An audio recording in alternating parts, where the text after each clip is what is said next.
Hello guys, welcome to my channel. आज के तुम्हारे शेखाচ্ছি বাদাম চাট রেসিপি।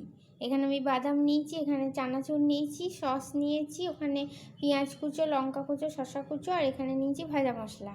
এবার বাদামগুলো শুকনো খোলা ভাজা বাদাম নিয়েছি। এবার এর মধ্যে আমি প্রথমে ডালমুটটাকে দিয়ে দিচ্ছি।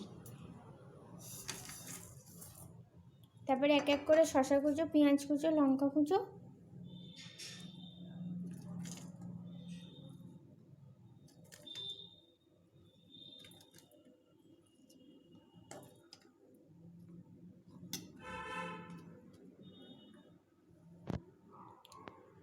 এবার এর ওপরে একটু সস ছড়িয়ে দিতে হবে। এই দেখো গাইস, আমি বাদামের উপরে চানাচুর, শসা, পেঁয়াজ, লঙ্কা কুচো দেওয়ার পর সসটা ছড়িয়ে নিলাম। এবার এটাকে একটু চামচে করে মেখে নেবো প্রথমে।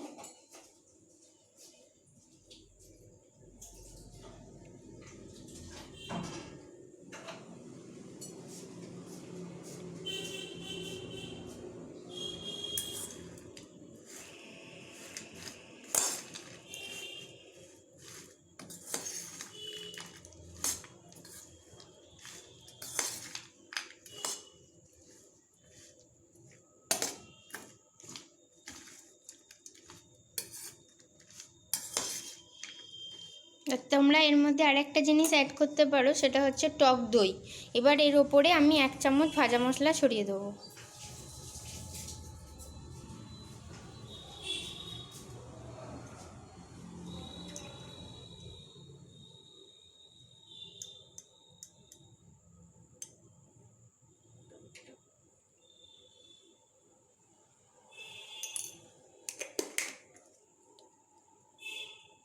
হয়ে গেল, রেসিপি রেডি। তোমরা এটা বাড়িতে ট্রাই করে দেখতে পারো।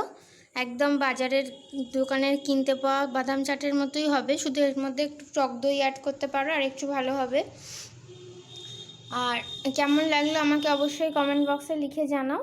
আজ তাহলে এই পর্যন্তই, চললাম, টাটা।